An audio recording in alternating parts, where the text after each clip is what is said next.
Hi, everyone, and welcome to the Sunday interview of Basement Chronicles. Wherever you're watching me from, LinkedIn, Facebook, YouTube, and I think we're also on TikTok, not sure about that. Welcome to today's show. I've got just a lovely, cozy, warm interview planned with Rihanna. Now, I got the name wrong, and I need to apologize like profusely to everybody, okay? This never happens, okay?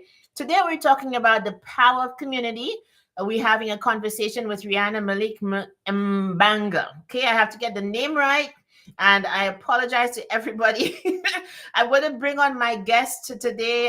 It has been wonderful meeting you, Rihanna. Welcome to Basement Chronicles Sunday interview. How are you doing? I'm good, Lisa. Thank you for having me. And my apologies again. That just never Oh, happens. don't worry about it. Oh my One thing about living in Edmonton and in Canada is God. Yeah, that because of the diversity, we get to learn such different ways to move our tongues in terms of our names yeah. as people of the Black diaspora. So Mm-hmm. I had to learn how to say Mbanga too. I don't even know if I say it right because it's my Oh, right. Because this is husband's your name. married name, right? Yes. Oh my goodness, that's so funny. You know how when you get married and you start to like practice the signature, can you imagine just marrying a name and you're not even sure how to pronounce it? That too, Well, eh? my own family, well, in Zambia, we have a surname Mubanga. It's Okay. very similar to Mbanga, and my grandmother still calls me Mrs. Mubanga Oh till my today. goodness. That's like So, my uncle calls me Lisa Dumpling, so that's okay. My last name is like and he rubs it in, okay? Lisa Lisa Dumpling. Dumpling. Nobody better call me that. But anyway, I think I want to begin by reading a little bit of your bio. Thank you for providing that for me because it's just so fascinating, though, where you're from, where you found yourself, what you are doing. We're going to get into all of that. And you guys, if you're listening out here and in the Think Meetups group, if you are in When African Women Talk, please just ping them to say that the interview is on and they can share it and they can listen in. Okay, so let me tell you about my guest, Rihanna and Malik Mbanga. Okay. And your story begins in Zambia, where she was influenced by her family's legacy of entrepreneurship. And her father, a successful businessman in the commodities sector, inspired her to pursue her own ambitions.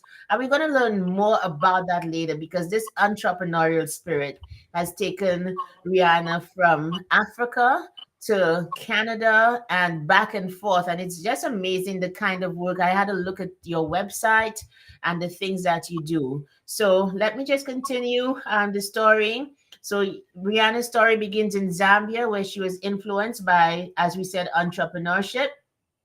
And her father, a successful businessman in the commodities sector, inspired her to pursue her own ambitions. She furthered her education in biomedical sciences at Griffith University in Australia and clinical psychology from the University of Cape Town, South Africa, blending her academic background with a commitment to community and well being. So, take it from there for us, Rihanna. Oh wow, From there, because like it's feels nice like a to. lifetime ago. I know, right? But It so much does. has happened. I was updating my LinkedIn profile. I Yeah, don't know.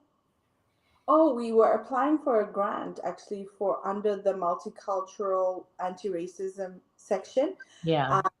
And Sarah needed, she was helping me write this grant, and she needed my bio as to why we were qualified to support women in this way. And I went to like try and bring in, and I was like, wow, I have 15 years of experience. In Like I didn't even realize that's like a number of years, 15 years of experience now. It's no longer 1 or 2 years of oh no, experience. no. So it's a lifetime away. I have a very diverse background, as you've heard. I've lived in Zambia. I've lived in more than one city. So I grew up in a town called Ndola. I was born in a city called Chingola, where my grandparents are from. And the province that I'm from in Zambia is where I think we're quite a competitor. I don't have the stats now, but we Mhm. produce one of the world's largest amounts, after Chile, I believe, for copper. And so that's one of Zambia's biggest exports, is copper. And so the province I'm from is called the Copper Belt. And Nice. Wow. so It's several cities that are probably an hour, 30 minutes apart from one another. Very industrial hub, very urban. So I grew up in a very urban province that I think for most people, when they think Africa, they think poverty, impoverished, underdeveloped. But I come from like where the cities that I came from and what I experienced growing up was this very robust mining, industrialized group of cities that worked well together and went to a school under the mines. So I Oh, had wow. good private school education, and then went to uh, two different primary schools, three secondary schools. I went to girls' schools only. In my secondary is high school here, Mm-hmm. senior high school, high school. Mm. I was educated by the nuns. I was educated by Baha'i. I don't know if you've ever Yes, heard. Baha'i faith. Yeah, we're Yes, familiar Baha'i with faith. And what was interesting with the Baha'i school that I went to, is called Banani, is that our founders and our educators were from Canada. Oh, wow. So, Oh, and now that like I remember this one computer teacher we had, we just all found him so strange. I think he was Albertan actually. And oh my now, but goodness. now as I think back, I'm like, he was just, and now I get him. He just couldn't understand so many things that we couldn't understand why he didn't understand us. Hmm. And now I understand why that was, because he probably just wasn't exposed to people like us. Um, Exactly. Yeah, that's yeah, and the reason. then went on to university in Australia. My mom's family, on my maternal side, my great grandfather, my maternal grandfather, great grandfather, yes, great grandfather. Oh Mhm. my gosh, yes. So my grandmother's grandfather mapped out Western Australia for the British government there, and he is buried in Brisbane. We just found this out like years later. My aunt is a world renowned historian, Dr. Juliet Milner Thornton, Oh, wow. and she found his grave in Brisbane, Australia. It's so interesting how we ended up in Australia. Yeah. But I went to university there. I did biomedical sciences there, and then just got tired of Australia, missed Africa, missed home, and came to University of Cape Town and continued my education there. And Mm. that's where I met my husband. That's a big part of the story. Yes, and then lived in Cape Town for 7 years. Beautiful experience. One of the most beautiful experiences in my life. Yeah. Beautiful, beautiful city. Um, and so my life, I think my adult life has always been around diversity, meeting such diverse people. I've always grown up being around diversity, even going to school in the mines, like the mines in the mining town, you were always around diversity. So for me, being in diverse environments is not new. It's very normal Well, because isn't it even more diverse than here? Would you say like your experiences have been even more diverse we got we I think we got along way better. We didn't I didn't experience I've experienced more racism here than I did. I guess it was there, but I wasn't aware of it. Maybe okay? when we were younger. Okay. Yeah, when we were younger, we all mixed. As you know, there were East Indian children, African children, white children. We all went to school together. We all hung out together. I knew there were differences, but I like only as we got older, maybe I started to see some of these things, but I didn't know what microaggressions were. I didn't know what racism was until I feel I went to South Africa. That's when I saw Okay. racism, and then I could label it, and it was more apparent for me. Yeah. How did that affect you? Um, Racism is something, when you're mixed race, it's something you deal with Yeah. constantly. Yeah. I've had to decide, like, my friends always say to me, "You're so black and African in Canada," Yeah. and I'm like, because it's the only way to hold on to my identity here. was to be okay. So is there a difference between how you are here and how you are back home, or how you are considered? You Maybe don't have to state that you're something. what's that mean? That is so. You always say the deepest things. Oh my You know, we goodness, what state, exactly does you that know, mean? we state, I am black, I am Yes. this, I am, like, you're constantly defining your identity here. Yeah. I didn't feel like I needed to. What I wonder what would happen if we didn't need. People label you. When we grew up, they used to, I mean, I was called Fanta because of my light skin. Uh-huh. You Yeah. What's Fanta mean?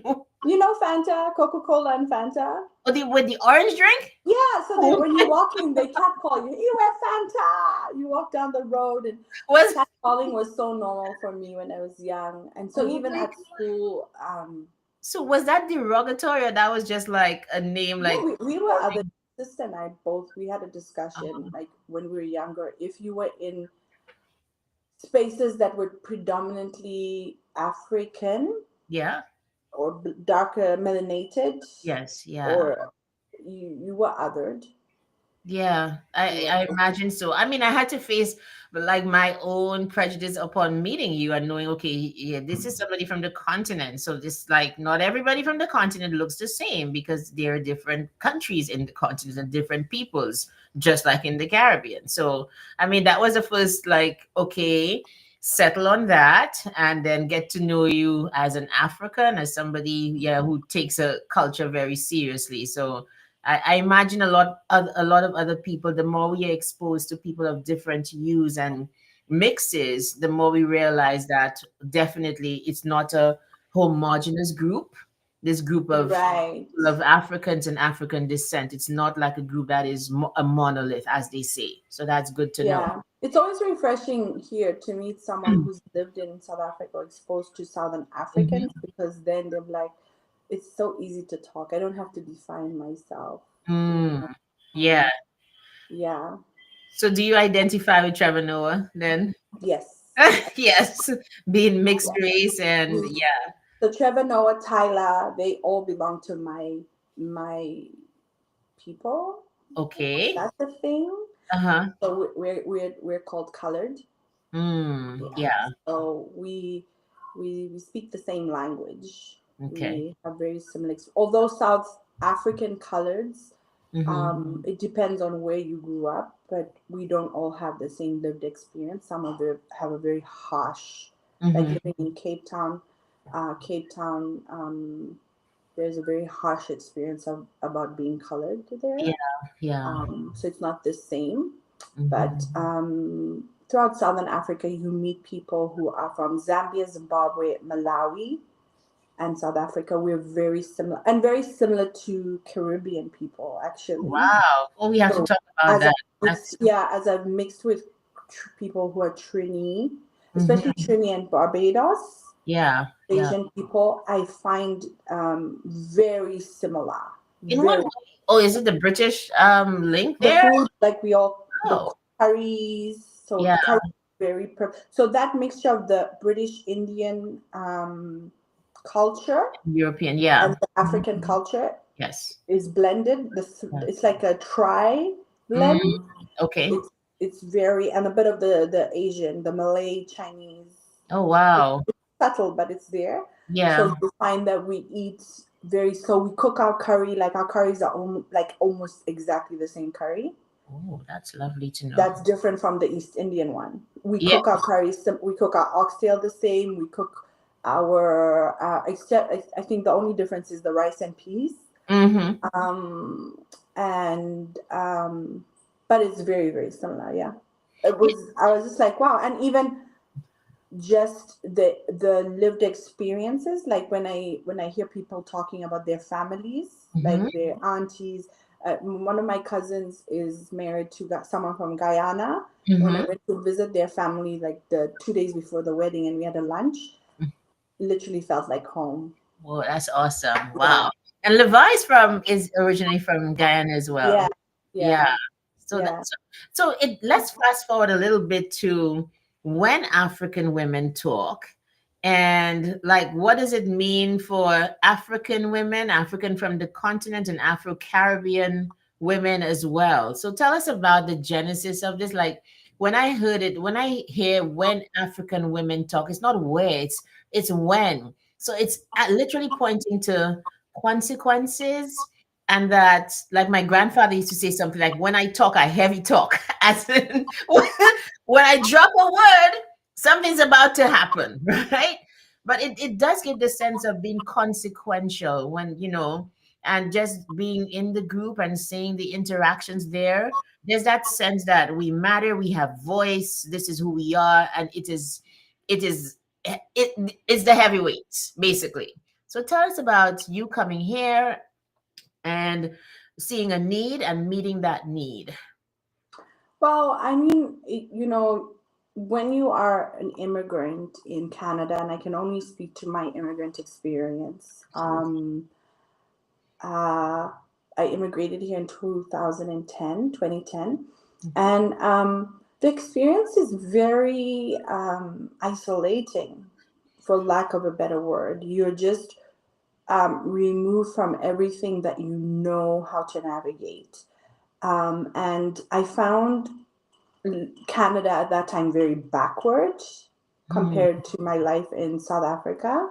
Mm-hmm. The banking system, now we've caught up. Like finally, we're catching up with all. So a lot of the things that we have now, we had back then. Wow. There, Okay. you know, Like, for example, what? Give us some like examples. for example, how you get alerts now, just like the fintech in the banking now, like Mhm. it's quite backward. Like it was quite advanced at the time when I was there. We already were getting messages on our phones, and we could Mhm. do electronic transfers from our computers. This is 15 years ago. Oh, wow. Yeah. So for me, when I came here, so I came here with this experience, living in South Africa, Zambia, and Zimbabwe, and then coming to Edmonton. And this is Edmonton 15 years ago. This is not the Edmontons with Rogers Center No, and no. Yeah. all the new restaurants and the new vibe. And this is Edmonton then. Henday wasn't even Mm. functional Yeah, at I that came in social 95. I've service. been coming since 95. You're right. Like it Yeah, was, yeah, yeah. way less. Yeah. So um, it was very confronting to move to a place that people just felt so entitled to be above you, for Yeah. lack of a better word. And I found it quite interesting how, someone just assumed because of your Africanness that Yeah. you were dumb, that you didn't know nothing, You were and you had nothing to impoverished. offer. Yeah.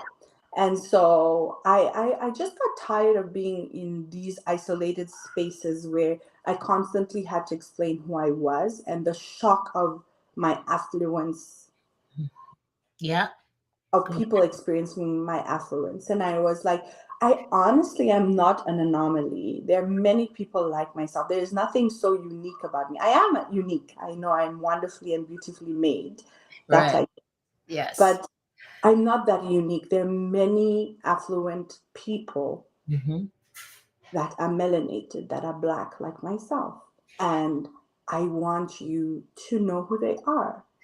And Right. at that time, before I think David Shepard and NB, it was the National Black Coalition had come together and declared that I February. think, I think the NDP had now declared officially that Black History Month was recognized in Alberta. Right. um, I had heard of Black History Month, and I was like, what better time than now to bring people together and people to see that we have amazing women in the city. And Yeah. so I had the privilege of meeting some amazing women through my aunt. So my husband's aunt Maria was very involved in community here in Edmonton, and my friend Sandra Muchekeza, Mm-hmm. that many people know, who used to be at Africa Center, now is the ED at her new organization's acronyms I don't know, but Okay. so her mom was at the time involved in the board at the Africa Center with Jean Lehman, Merritt. They Mhm. were quite active in the community. and I had gotten to know all these amazing people through them and through the involvement of like I used to do decor. Like I've always loved events and I've always loved decorating, and so to and make extra money and to keep myself occupied on the weekends, I used to decorate.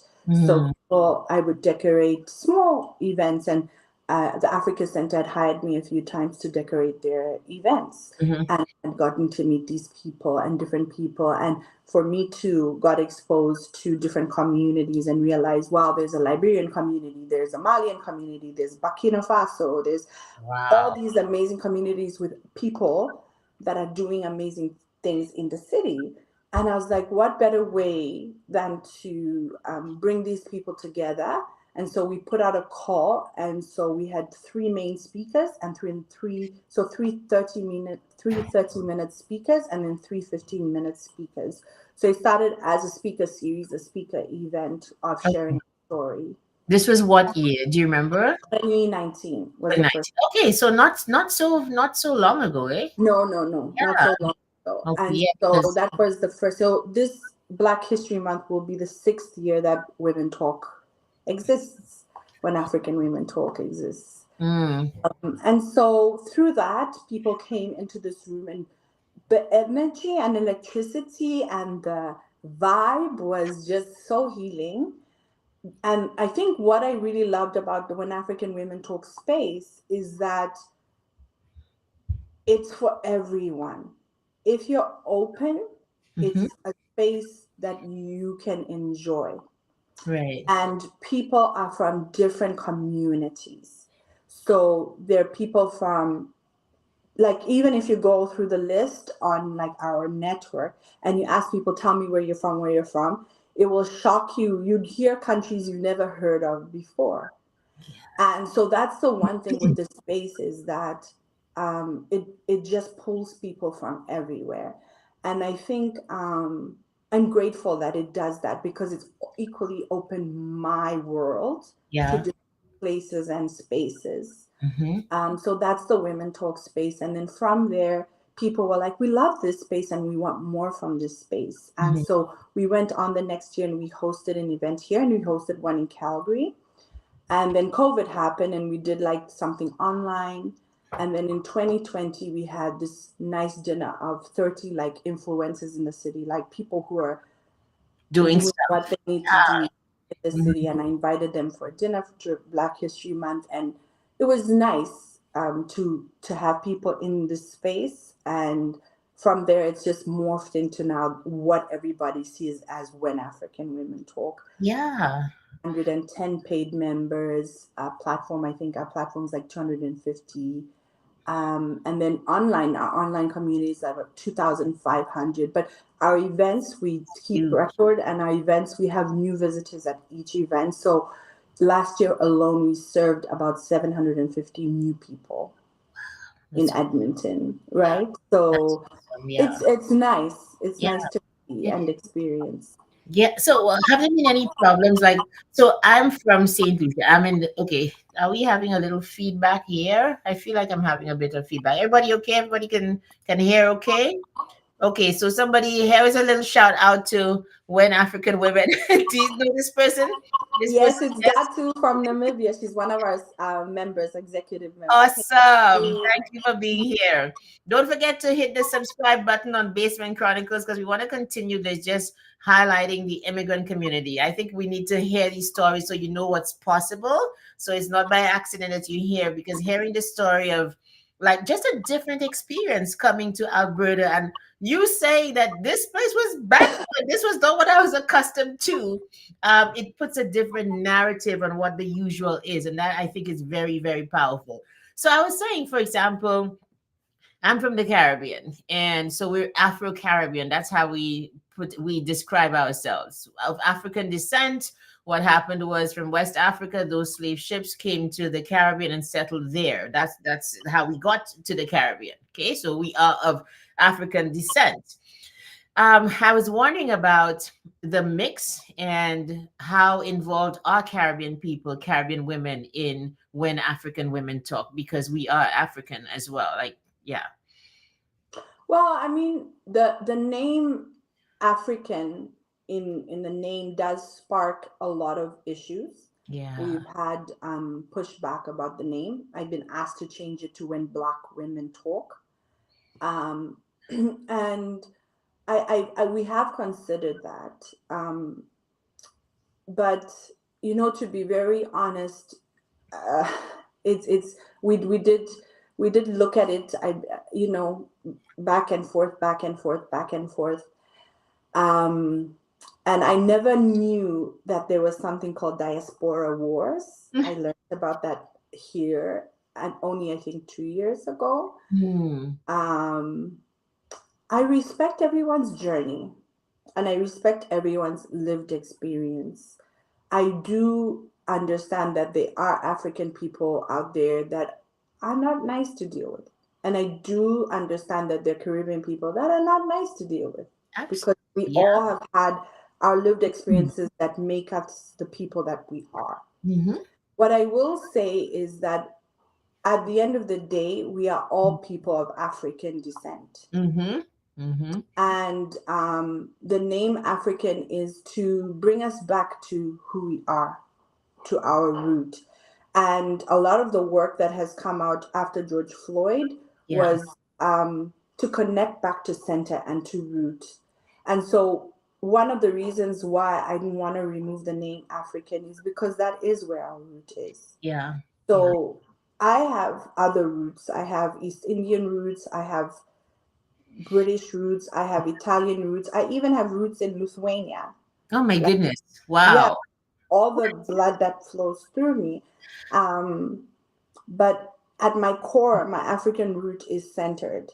And I've as I've met other people who don't have the lived experience of living in Africa or experiencing Africa, I do see that they do want to connect with that root, and they Absolutely. do want to experience that root.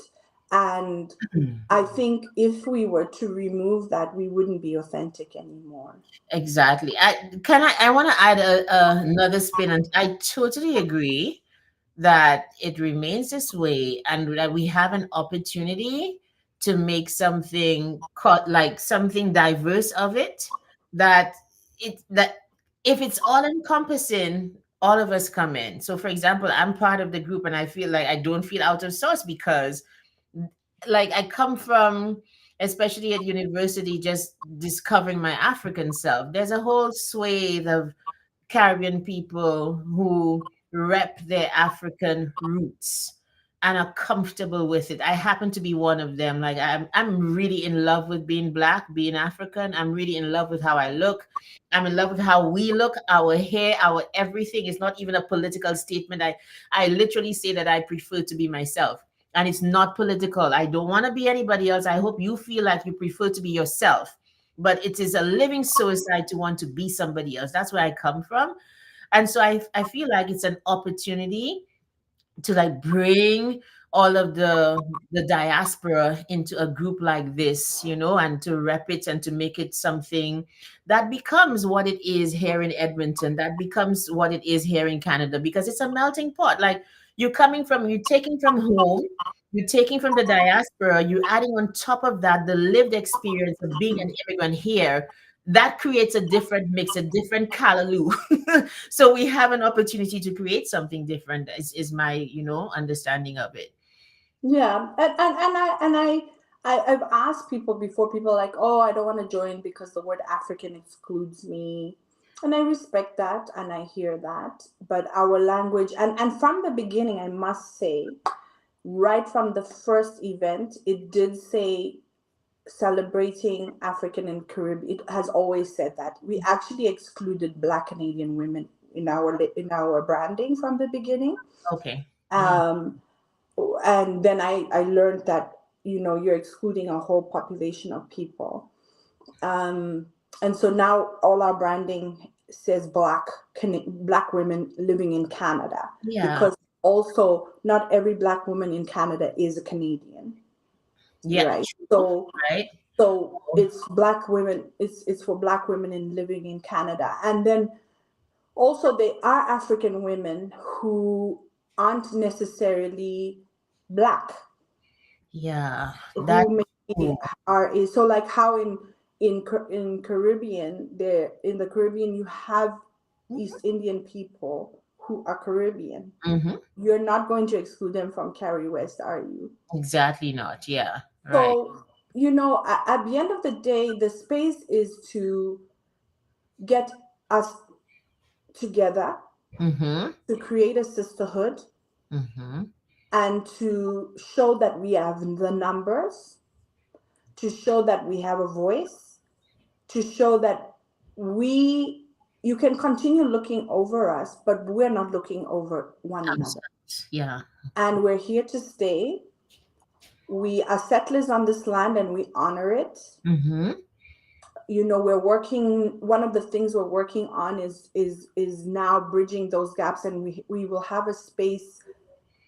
We have a space now that we can now invite our indigenous sisters into the space, and we can exchange Mm-hmm. stories and have that cultural and knowledge exchange and create that space too. But at the end of the day, I want to learn what life is for you, and I want to share with you what life is for me. And I think that's a worthy cause, honestly. Yeah, and so whether you're from the Caribbean or you're from Africa, I want to learn. I even am learning about Africans. I don't know, even though I'm African, I can't speak for every African. And I think when you're a Black person living in Canada, it's detrimental for you not to learn, not to know enough about the other Black people that are part of your, form part of your, the demographic that you belong to. Exactly. Yeah. And the reason is because you're this constant token representation of the sum of all Black people. People come to you as an authority on Blackness. And And yeah. when you don't know enough about people and our histories and who we are, and even when you don't know enough about yourself and your people And who've your come before history. you, because as much as I am an immigrant, Mm-hmm. my ancestors, my people are African. My people that are from Amber Valley, the people who came before me, their people are from Africa. So they're my people. My people came here a long time ago. I now feel so rooted. It gives me goosebumps. Mm-hmm. I Mm-hmm. feel rooted in Canada. I feel rooted in Alberta. Dare anybody say anything? Yes, I'm an immigrant, but my people came before too. So Right. you're Ukrainian, you're Russian, you're Scottish, you're British. The same way your people came, my people also came. And And they've been here just as long. yeah. So if anybody looks at me, I look at them back. What So that, oh my goodness, you must have had lots of wars here, like just lots of psychological wars, just taking your claim and making yes, your case. and I think the more we're willing to accept that and feel rooted, and that's why this year our Black History Month Oh yeah, we topic have to talk theme about is rooted in the diaspora. that. I felt so uprooted as an immigrant, and that feeling of being uprooted, it doesn't allow you to invest in your life. It doesn't allow you to invest in community. It doesn't allow you to invest in people and friendships, because you're always living in two spaces, like somewhere else as an immigrant, right? And Yeah, so when African Women Talk is that space that allows you to now give yourself permission to invest, yeah, and invest in a space that is at a slower pace, at a pace that you're more willing to get to know people in. So I okay. mean, it's so loaded. There's so much there. I can speak for hours about this, It's but but it really is about like the focus is on community.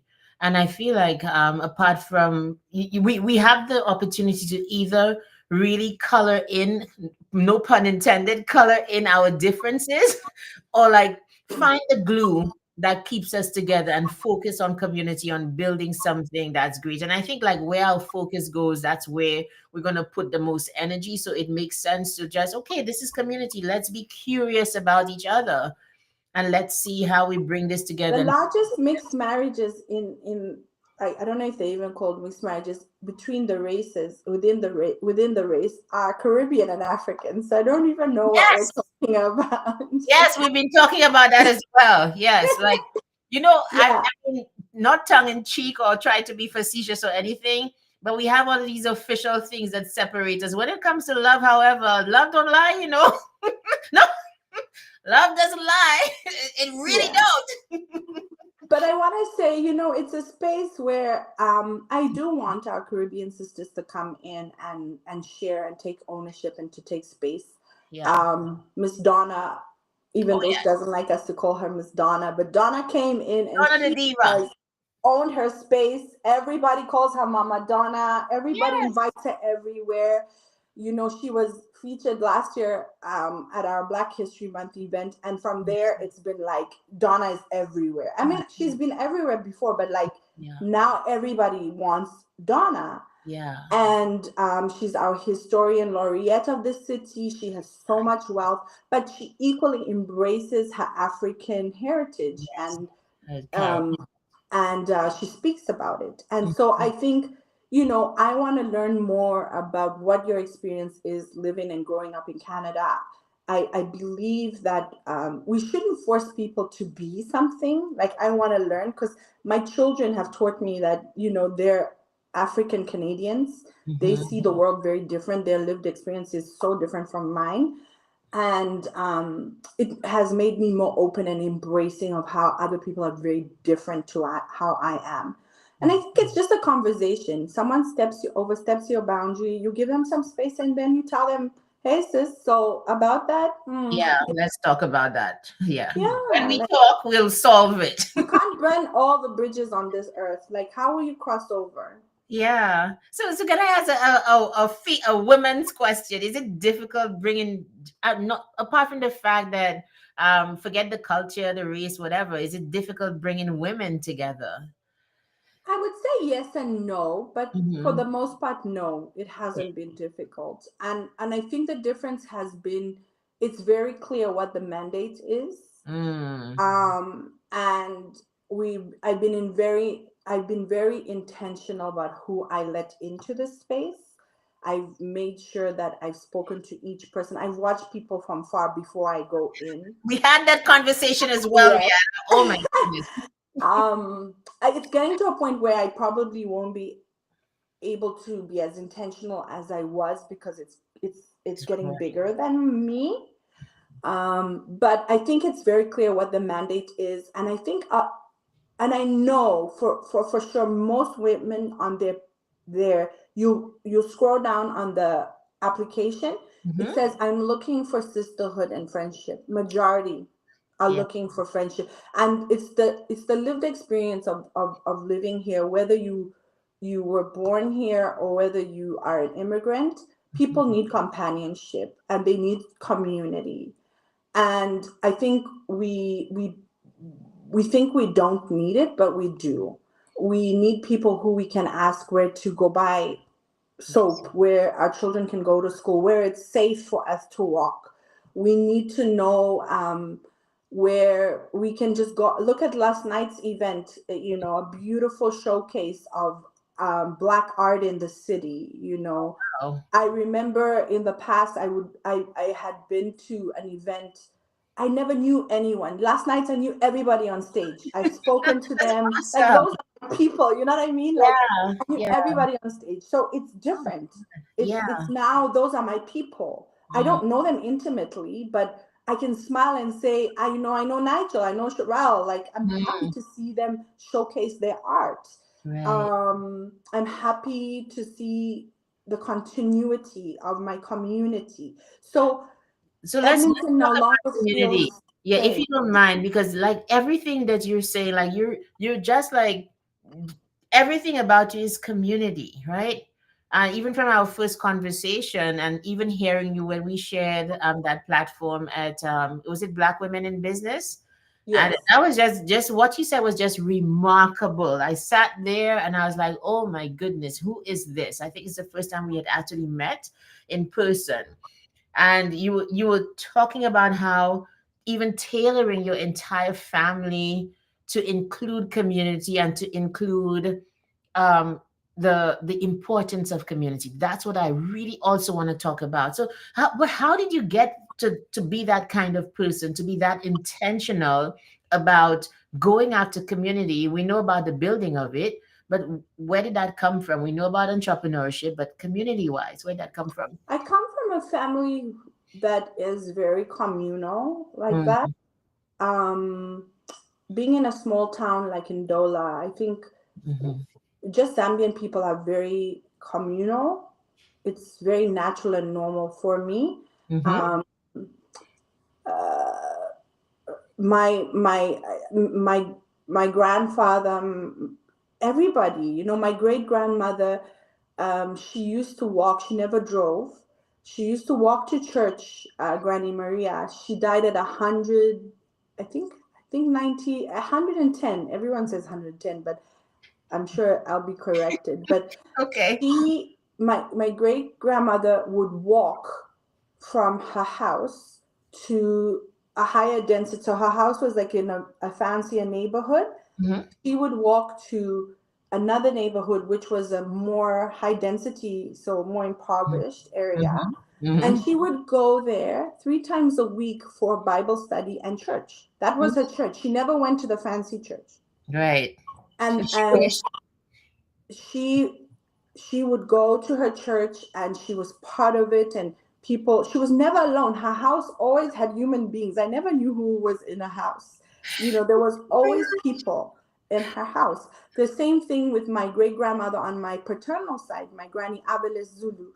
Her home was filled with people. Like, there are always people. When I was younger, there's always someone to wash your clothes, to bathe you. Like, there are people all over you. So I've always grown up around people. I'm the oldest grandchild on both sides of my family. Oh, so And you were spoiled, eh? If you're the oldest yes, grandchild, you was, yeah, I know about, I was too. and so there's like Granddaughter. Mhm. people around you. And I come from, I think, both sides. There's lots of children, so there's lots of grandchildren, lots of people in the family.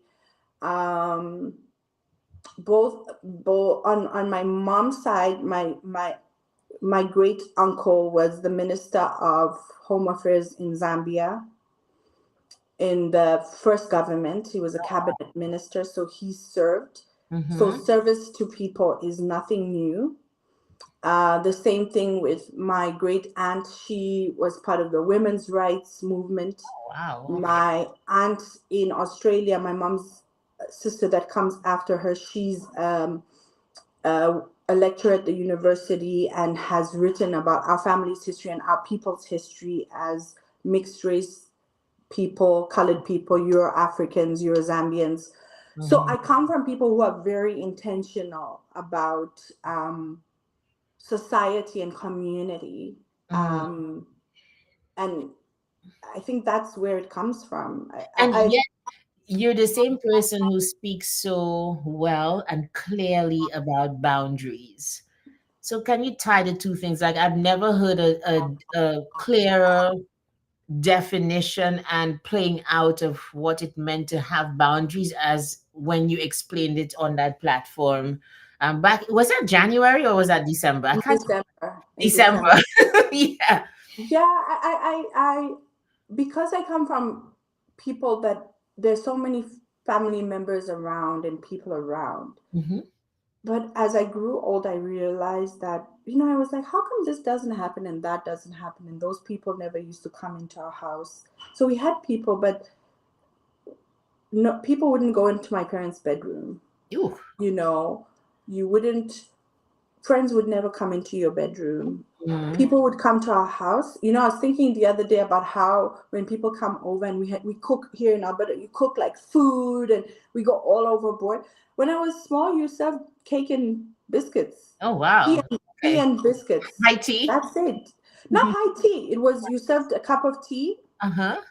a biscuits or a juice, and Uh-huh. or water, and that's it. We never, it wasn't always elaborate, because I was thinking about it. I was like, if you cooked a lunch, it was something very big, Hmm. like Like a big a, occasion, like a yes, mm, for people to come to your home to break bread with you. It was a memorable thing. yeah. It had to be a milestone, a celebration of some sort. Hmm. So that's where the boundaries, I think, comes. The first step of boundaries is that you not everybody comes to your home. Number one. Number two, when I grew up, you never called everybody by their name. Oh, yeah. Tell So that it was, if what they were your aunt, it was your relatives. So if you said Auntie Lisa, she was your auntie. yeah. If Lisa was not your auntie, she's Miss Lisa. Yeah, I think that protects children. My kids, like, I don't do the uncle auntie thing. I think that's very dangerous for children in particular. It blurs lines and make things that are not acceptable acceptable. So yeah, I quite Yeah. agree with that. And then the other thing is then as you get older, you experience heartbreak in friendships. Yeah, You experience blurred lines, bridges that are broken, and you go back and you wonder, why did that happen? And you realize, well, maybe I could have spoken out sooner and said, this is a boundary that I'm not willing. Like, you don't take ownership, it's accountability. So I don't feel well today, I don't want to come out. yeah. Instead of going out and then being angry and then you get into a fight and then So it's you've just learned self by awareness. experience as well, Rihanna. Like, you've learned by experience as well to set Yes, it's by those experience. A boundaries. lot of it is by experience. I've been in friendships where just so many boundaries were crossed. And at the end of the day, because you're assumed to be a stronger person in how you present yourself, you end up being a lot of people's scapegoat. Oh, right. Yeah. And I so over time, is just fine tuning that. Another thing is because I get to know you, you have a best friend, your best friend won't become my best friend. I respect your no. friendship.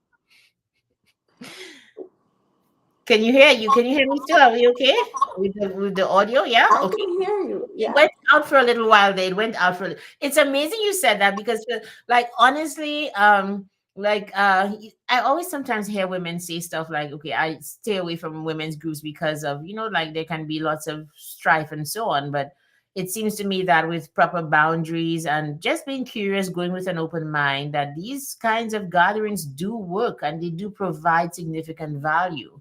So that I mean, kudos to you for doing that. I'm looking forward to being part of the group, so I'm looking forward to tell us about the event on the 8th. I got my ticket. I'm excited. I'm excited too. So we have in the past had a gala on this event. So this event is one event I think we've changed over time quite a bit. Okay. The Black History Month event. So it started off 2 years. We did like the speaker series. 2022 we did a dinner, Hmm. and then for 2 years we did a gala. And I think people are all galaed out at the moment. So we've opted for a nice cocktail evening. So you come into this space, it's at the Pendennis building, very smart, casual vibe. If you have any cultural wear, rep your cultural wear, express yourself Yeah. basically. Right. Is, Right. is is what it is. Hmm. And coming into this space, have some live music so you can network and connect and just socialize. We will have a tasting menu, so it's not a sit down meal. So Hmm. it's just different foods that you can pick on and eat and enjoy. And we have a few different vendors that are women from within our community that do cater, and so it's supporting their businesses. Okay. And then some nice mocktails. There is a cash bar if you want anything stronger, Okay. but mocktails are provided, and water, and the usual is provided by us. And then the space starts off with we have Tandi. She's with CBC, and Tandi's done a lot of work around anti-Black racism, especially as a journalist from that perspective. And so she's our host for the evening. And then from there, we have a documentary. We're not showing the full documentary, but it's just like snippets of the documentary to highlight that. And I think I've shared the documentary in the newsletter that went out, and people Yeah. can see it on YouTube. It's not like it's by Fuse in Who I Am, an Hmm. organization that is founded by Miriam Chimanga. Hmm. And she just addresses it from an immigrant perspective, what what is Black history in Alberta. And Yeah. she shares more about Amber Valley, and then she interviews different people, different community leaders, and different people in community who are very involved, and gets their perspective of what is Black History Month to them. Everybody has a different take, which is nice. So it's a nice piece to share with your family, and just understand, what does Black Month mean to you. Exactly. Everybody has a different Mm-hmm. take on it. Mm-hmm. And I think one thing I want to say to people is, we put a lot of pressure on one another to have an opinion of what Black History Month should be, without letting people fully experience and express themselves. I think as a Black person in living in Alberta, I think when I came to Alberta, if you asked me, I was an African Albertan. And as I've grown, I'm proud Black Albertan, rooted in the community. Over time, I've evolved in my identity. And I think that's what I want people to experience at the event is, what is the identity of our community, and what is the diversity of our community. And so if you're not Black, um, you would walk away feeling like, oh my gosh, this is a very rich community with so much to see and experience. And then we have our keynote speaker is Ajibola Jibs. She's known by Jibs. So Yeah. she's a counselor out in Fort Saskatchewan. She's written a book called I Am a Gift. And so she's just sharing her story of why she's written this book and representation. And it's giving a platform for Black women in the city's voice to be heard. Mm-hmm. And that's why we host it. So there are lots of Black History Month events, but the Women Talk event is always a space for Black women's voices in the city to be heard. And so that's what the event is about. And so the spirit experience is very light, but very, very rich, very cozy. Um, Good food, good drinks, good conversation, affluence, Black excellence. Mm-hmm. The room will be smelling nice. We have someone who's coming to scent the room. That's her business. So I'm happy to. Oh wow, send the room. Oh my goodness. Oh, I have a question for you. Like one of the things I want to do with these interviews is to ask the questions on everybody's mind, right? So are you ready for this one? Before I ask you about what are you passionate about, right? I At the beginning of the interview, I heard you so easily speak about affluence. And we don't like in the Black community, you don't often find that. I hope I'm representing everybody here when I say this. Like it's refreshing. I wanted to know, however, do you ever get pushback even from the? Oh, I get All attacked. right, there we go. Oh yeah. In the Let's beginning, go. I've been attacked. I've been attacked. I mean, I guess this event, not it being a gala, not it being, is my response to people's requests. Like, can it not be something that we always need to dress up for? Oh my God. Okay, here you go. Express yourself. Does it always have to be a sit down gala? Okay, here you go. Express yourself. Do we always have to have politicians in the room? No. Okay, here, express You yourself. just do So exactly like the opposite of what they said not to do. Is that it? Like they said, don't yeah, do so that. You just didn't do it's it. we listen and we hear, and we're creating these spaces. Uh huh. But I've learned in the 6 years that I've served is some people just like to make noise. Yeah. Some people have just such deep issues with self, and they're just projecting. I'm Mm. who I am. Wherever I go, I'm going to dress up, Yeah. Yeah. regardless, right?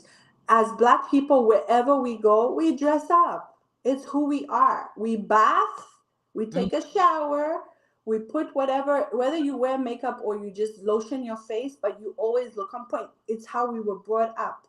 You can go to like the most impoverished spot in Africa. I can't speak about the Caribbean. And let me tell you, on Sunday at church, Oh everybody yeah. looks Same on thing. point.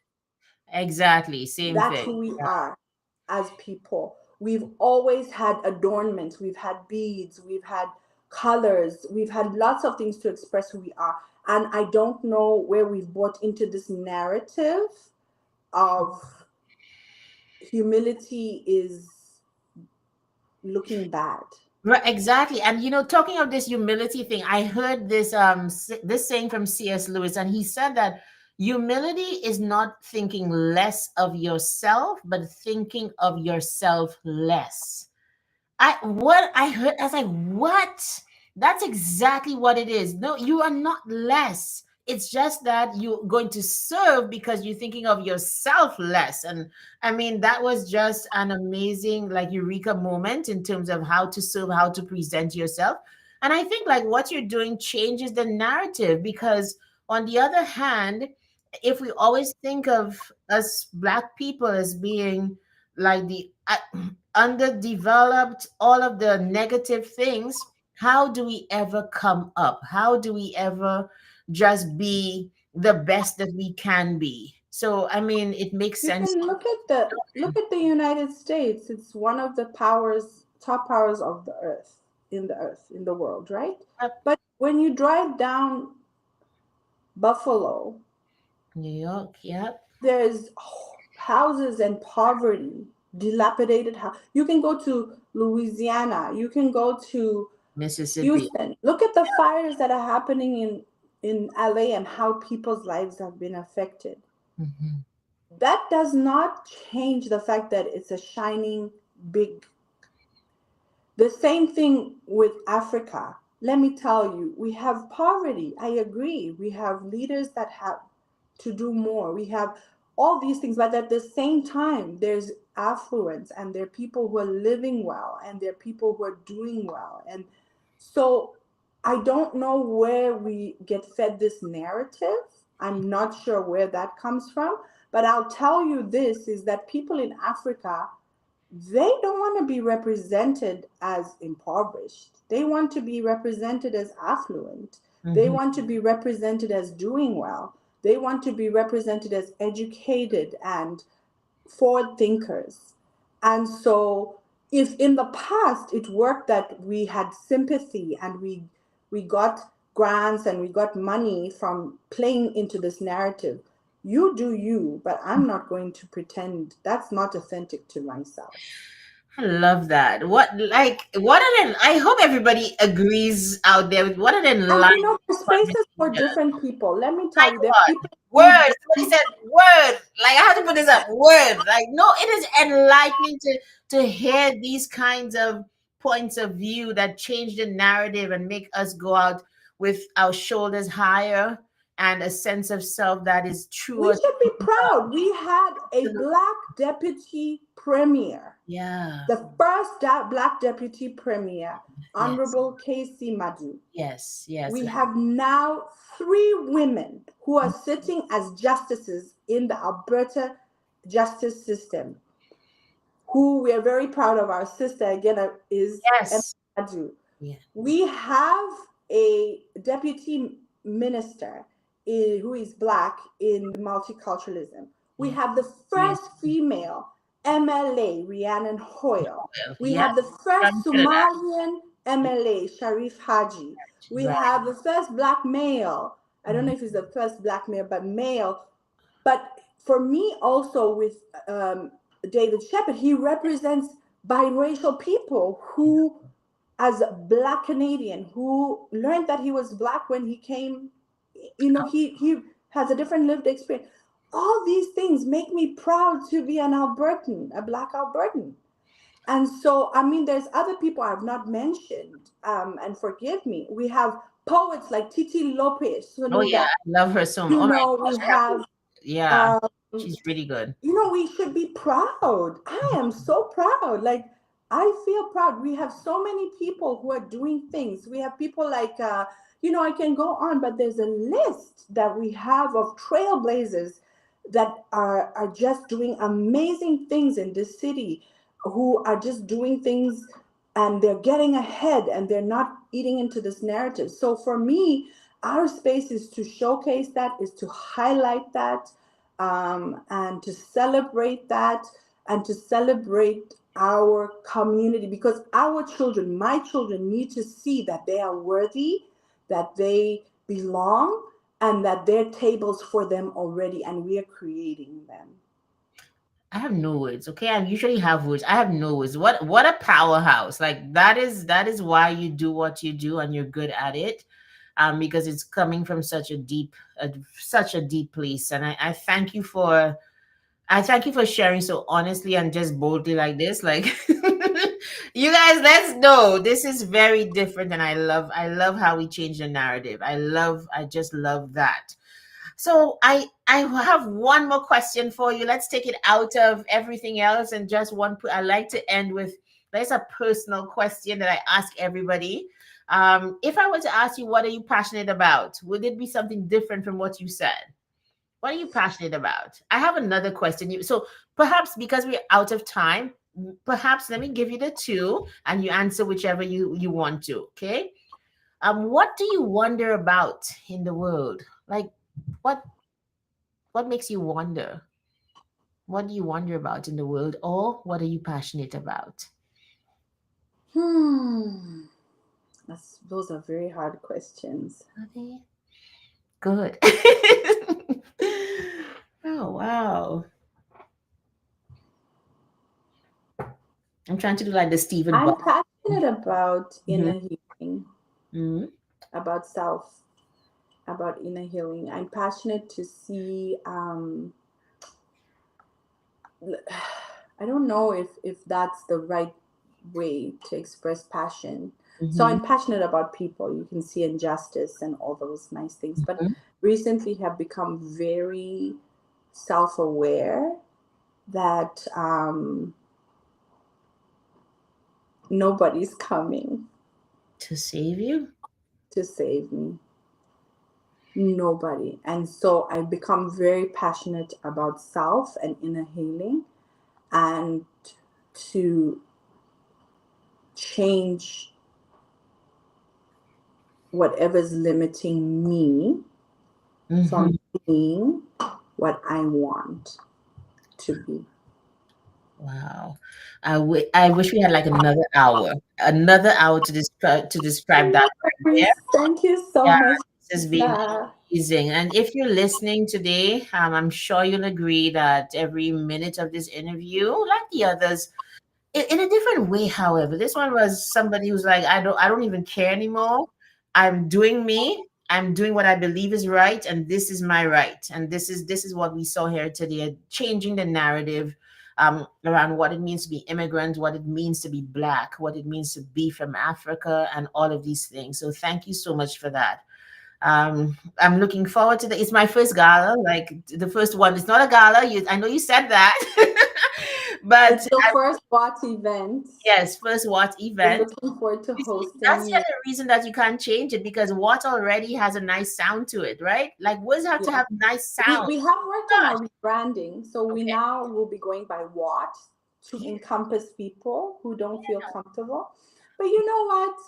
Ah, We just we have to have be unapologetic for who I we think so. are. I think So so. yeah. It's time to be unapologetically ourselves, okay? And Chinasa says, "No, happy to be here. Hello, glad to be here." So please like and subscribe to Basement Chronicles, number one. Number two, if this interview impacted you, please share it on your networks. Put it in WhatsApp. Put it in the groups that we're all part of and we're not part of. And let people hear this kind of thinking because that is what shifts the needle and makes us better people. Rihanna, oh my goodness, thank you so much. It's everything I Thank you thought you for would think having before. me. Lava, shout out to Lava. Lava has wanted us to do this, I think, for I 2 years. know. So Yes, he has. Him starting his wars with whether it's curry chicken or chicken curry. Like, yeah, that's an ongoing. it's chicken curry. It's curry from the. Oh, talking of which, one last thing. Like, on Friday I had the Pitch Perfect workshop, and we Yes, discovered something. Like, even I have to say that to Levar because when we talk about the nod, right? In the Caribbean, if you give somebody a nod, you nod up. You be like, "Hey, hey, I see you." And apparently in Africa, you're or not down. you're not down. So Yes. I was like, look at how If you're this, not up, yeah, it's like it's like, you're hey, homely. you're home. Nodding down Yes. is respectful. Oh, it's respectful. Do we do that in the Caribbean? Caribbean people help me out there, but I feel like the most common one is I see you. Yeah, I acknowledge you. Like we nod up. So we kind of saw that difference even from there. And then what it said to me was, even in terms of finding common ground, we have to make sure that we might be saying the same thing in different ways, and that's okay. That's what it was, just amazing. And we all started laughing because we're like, hey, I see you. And then you'd go like, yes, I see you. And that difference was, I don't even think we ever stop to acknowledge that we might even be nodding differently. Just amazing. Something for us to think about. But thank you for being. We have to accept that we are different That's great. because we have a different experience. Absolutely. And so what does that look like and how do we celebrate it? I like that. Yeah. Celebrate it. There's more that I think that binds us than divides us. Absolutely. So thank you, everybody. Watch out next week for another interview. So Rihanna, what I'm trying to do is like, I feel like I straddle both cultures. Like I just inserted myself. I don't going to do that. Joel of But right remember, over there. some of these things are also learned, Lisa. Yes. Tribalism is very, very prevalent in Africa. Yeah. Yeah. It's there, and so some of these things are very, very learned. Mhm. It is encouraged that we don't get along as people, because if we're not together in numbers, then it's easy for people to continue to influence us and guide and tell us who we are. Yes. It's kind of deep, this whole divide and conquer. Yeah. Yes, for And sure. to be honest, my experience with Caribbean people has been more homogenous than it has been different. Yeah. So sometimes when people say, oh, there's such a difference, I'm like, it's something we just speak about other people, but that's not my lived experience with Caribbean people in Edmonton. So Mhm. I think maybe, I think we have there are definitely deep stereotypes if we're being honest. Like we need to come together at certain tables and and look the stereotypes and the things that we say in private. We need to put them on the table and take them apart. Maybe that's the well, coaching. it's even immigration wise, if Yeah. you look at Stats Canada, immigration only hired in the 70s and 80s Caribbean women to be maids. At that same time, Africans that came into the country came as students. Mm-hmm. So already there's a disparity in access. Mm-hmm. So when you're mixing with one another, you're different. And then Caribbean people are more likely to be more Caucasian in their behavior or white than they are African. So already there's that difference in I don't know if perspective. it's Caucasian or it is that there's a Caribbean way that is But in it's between perceived as the cultures. white way to Right, act, so exactly. So you see how right? we already getting Because into the Africans stereotype? haven't gone to the not enough have traveled to the Caribbean. Yeah, yeah. This is my assumption I think so. I think for to sure we have to experience have it. this. I mean, Zambia. I know when I was younger. I mean, we grew up on Bob Marley, and we love Jamaica, Yeah, and we everybody loves it. Yeah, I know, Trinidad right? and Tobago and my country, I think, have a very big. I think they In, have a special trade agreement or something. So yeah, when I grew up, I knew the two, and Barbados, because yes. I have cousins whose mother's Bayesian. Oh, So right. like that for me was like paradise. So Yeah. for me to learn that Others. there's Yeah, yeah. you see, I think even as we're ending, it really shows the need to have more dialogue between African and Caribbean cultures. Because even as we're speaking, like you see things coming to the fore that need to be addressed, and that might account for some of the reasons that we don't get along and we don't come together as deeply as we can. I don't care. I have pilau on one side and jollof rice on the other, and I'm fine, sis. Like I'm good with both of them. And in Southern Africa, we don't eat none of them. We don't Oh even eat. wow, look at this. So what is there? What Yeah, kind of we rice eat is there? fufu. We eat corn. Like they don't even rice is something we learned is more affluent people eat rice, but like Oh. in the village, rice is not something you eat. You eat corn. Oh So we wow. don't even have jollof rice. We don't even eat spices. So you guys are more West African than you are Southern Yeah, African. we Sure. definitely. That's where we will And import it one from. thing I must say is that at every when African Women Talk event, Yeah. we have made sure that we have someone who's Caribbean represent or Yeah. participate. So we have not excluded anyone. That's And good. So, yeah, and we're gonna like we'll just we'll come in. I feel like even the Caribbean women that I am connected with, to come in, and well, there's strength in numbers as well to kind of make a difference and to be part of the thing. So for sure, I'm planning it to. takes time. I think we should be patient. I'm Yeah. very patient with people. I Mhm. think people have to experience the space and feel safe in Yeah, order for them to connect, and that's a personal thing. yeah, I guess so. I guess. Yeah. Thank you so yeah, I'm so grateful for you being here today. It's just one of those very valuable interviews as well. Like thank you for doing this, and please like and share this interview, you guys, wherever you are, because I think I think it's consequential is the word that comes to mind. Yeah. Thank you.